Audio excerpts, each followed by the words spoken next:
शक्ति, मां शक्ति, मां शक्ति। चलिए ब्रह्मा जी, मैं आपके साथ चलता हूं। देखता हूं कि वो कैसे दानव हैं जो सृष्टि के रचयिता से उनका लोक छीन लेना चाहते हैं।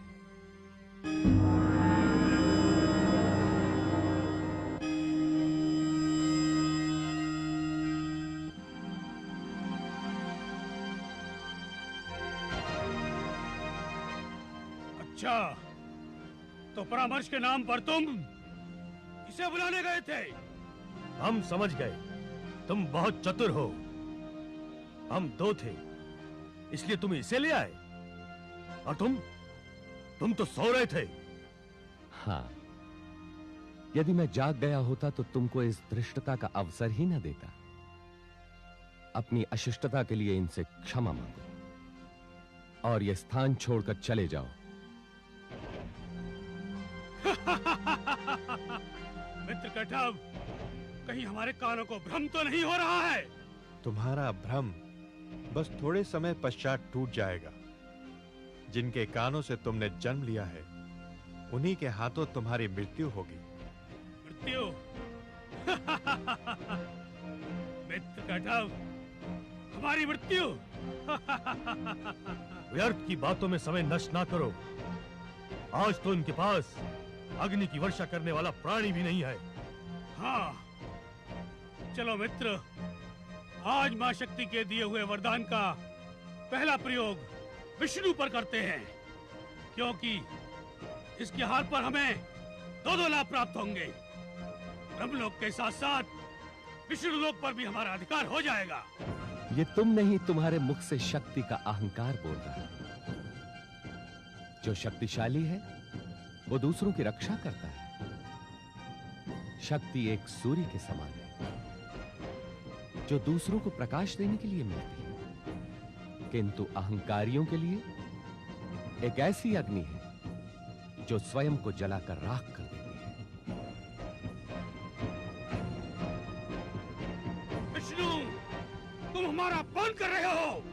देखो, तुम दानव हो और तुम्हारा निवास स्थान पाताल में है। मैं तुम्हें अंतिम बार चेतावनी दे रहा हूं। तुम दोनों ये ब्रह्मलोक छोड़कर कहीं और चले जाओ। तुम्हारा ये साहस!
हे नाथ, ये मधु और कैटब माँ शक्ति से इच्छा मृत्यु का वरदान प्राप्त कर चुके हैं। आप कुछ ऐसा उपाय कीजिए जिससे इनके हृदय में मृत्यु की इच्छा उत्पन्न हो जाए। धन्यवाद देवी, आप सचमुच मेरी शक्ति हैं।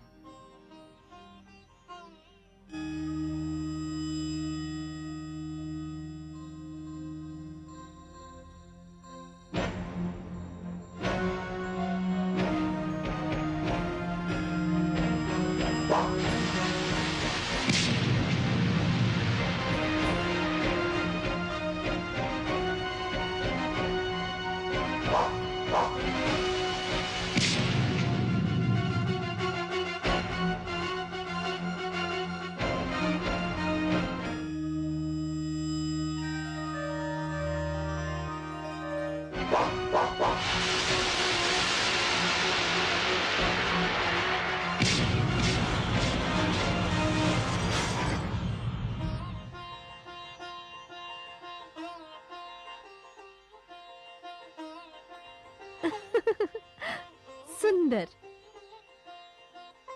अति सुंदर।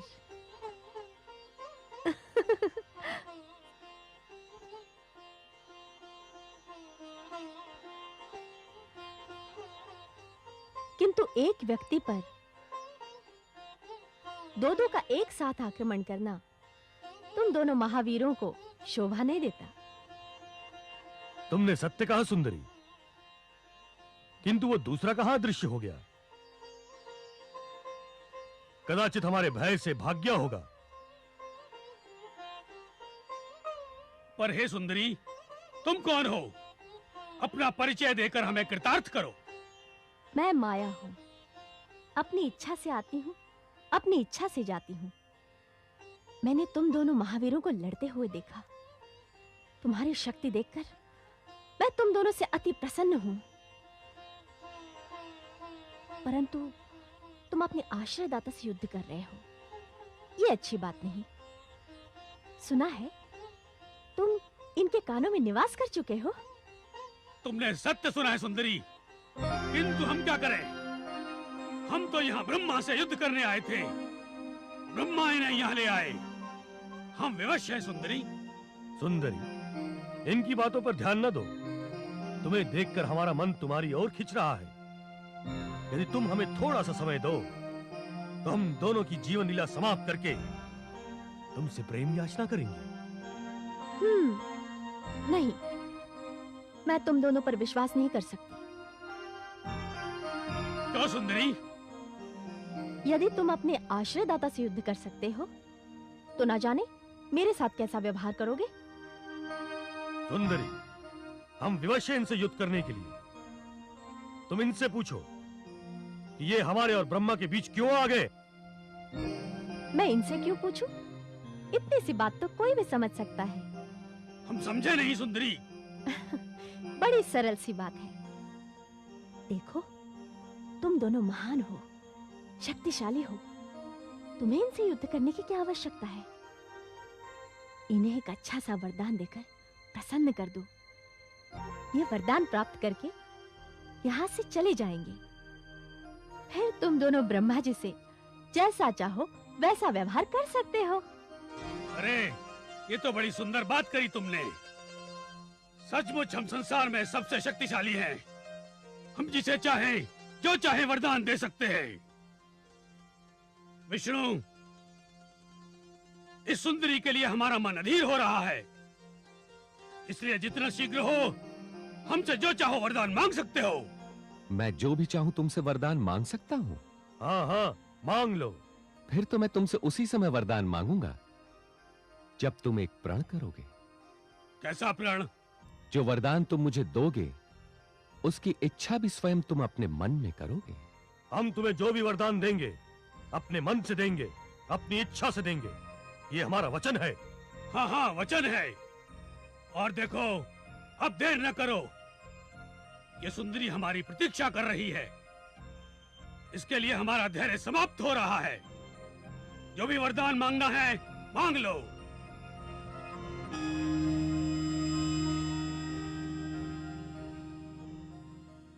हे महाशक्तिशाली वीरों, मैं एक ही वरदान मांगता हूं तुमसे कि तुम दोनों मेरे हाथ से मारे जाओ।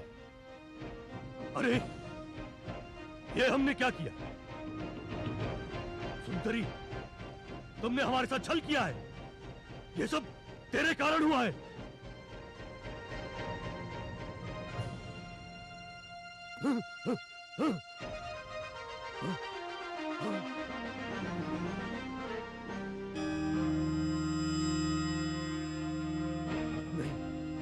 तुमने सुंदरी बनकर हमारे साथ छल किया है विष्णु। हम तुम्हें नहीं छोड़ेंगे। अब तुम्हें इसका अवसर नहीं मिलेगा।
हैं आप, हे पद्मनाभ?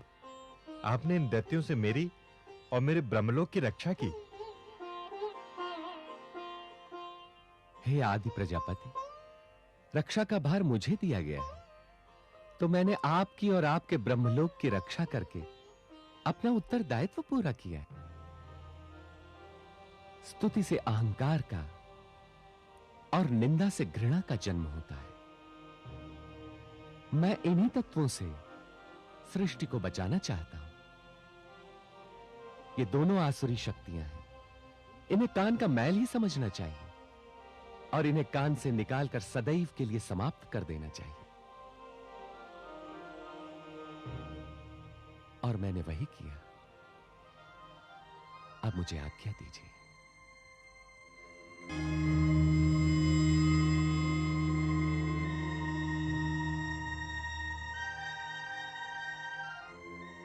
मानव की रचना करते समय मैं यह बात मानव के विवेक में अवश्य डाल दूंगा कि वे अपने कानों में निंदा और स्तुति नाम के मैलों को कदापि स्थान न दें।